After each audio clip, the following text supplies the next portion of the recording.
Haunted Mask, Chapter 26. Carly hesitated. She turned her back to stare at the heads bobbling on the shelves. Fat, dark lips began to move, making wet, sucking noises. Coated fangs crept up and down, and ugly, inhumane noises twisted and gasped for air. Air noisily, the heads, two long rows of them, throbbed up to life, and the eyes, the blood vein bulging eyes, the green eyes, the sickly yellow eyes, the bright scarlet eyes, the disgusting eyeballs hanging by threads. They were all on her. Run! You've awakened them! The store owner screamed. His voice croaked with fear. Run! Get away from here! Carly wanted to run, but her legs wouldn't cooperate. Her knees felt wobbly and weak. She suddenly felt as if she weighed 1,000 pounds. Run, run! The store owner repeated his frantic cry.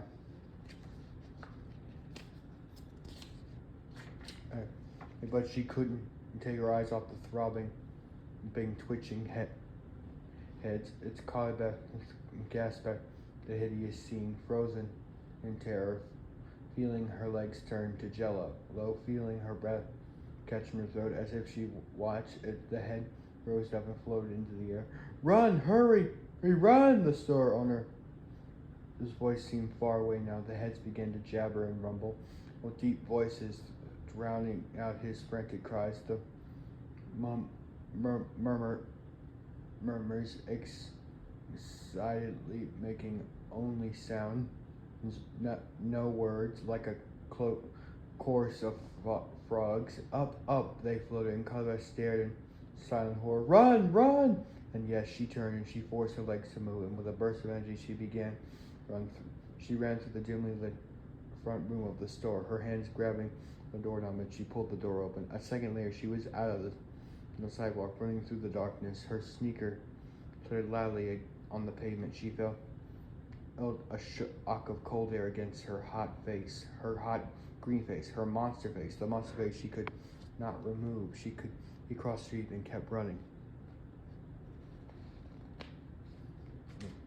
What was that sound? The deep gurgling sound, the low murmur sound that she seemed to be following her. Oh no! Carly, as she glanced back and saw the girl, some heads flying after her. A ghoulish parade. They flew in a single file, one long chain of throbbing, jabbering heads. Their head is glowing brightly, and as if bright as car headlights, and they were all trained on Carly. Choked with fear, Carly stumbled over the curb.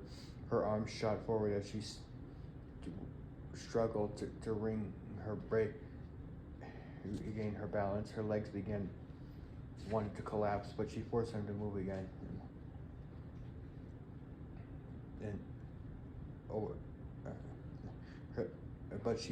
But bent into the wind, and she ran past the dark houses and empty lots. It must be late, she realized. It must be very late. Too late. The words flashed into her mind. Too late for me. The hideous glowing heads flew after her, getting closer. The rumbling of their animal murmurs growing loudly in her ears until the frightening sound seemed to surround her. The wet roar gusting hard as if deliberately pushing her head back. The murmuring heads floated closer. I'm running through a dark nightmare, as she thought.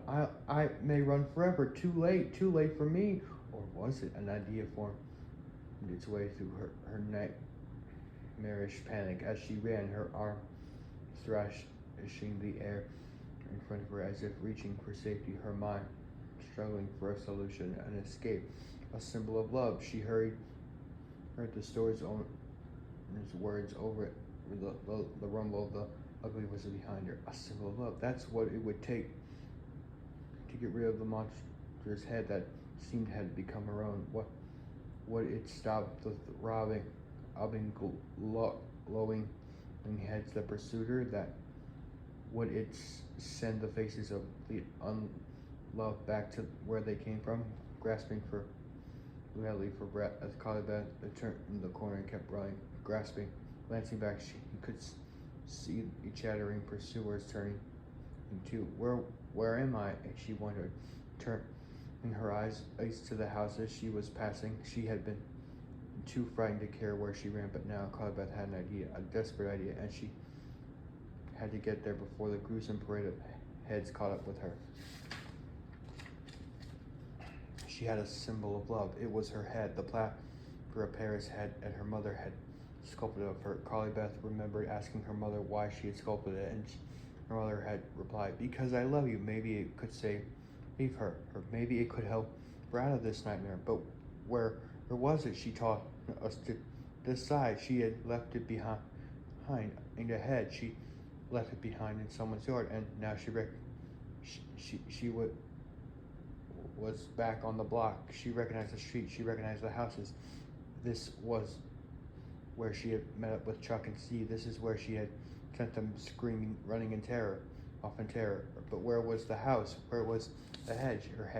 Her eyes darted frantically from yard to yard behind her. She saw the heads swarming together like buzzing bees that had bunched together, grinning hideously wet grins as they prepared to close in her. I'm going to find the head, Calibeth told herself, struggling to breathe, struggling to keep herself, her arching legs moving. I'm going to find my head. The running, jabbling voices grew louder, the heads swarming closer.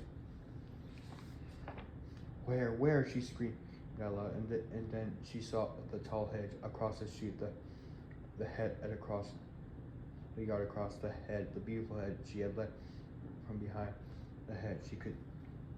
Could she get to it before the ugly head swarmed her? Yes, sulking in a deep breath of air, her arms reached out desperately in front of her. She turned and ran across the street and dove behind the hedge, out onto her hands and knees. Her chest was heaving, her breath rasping, her head pounding. She reached for the head.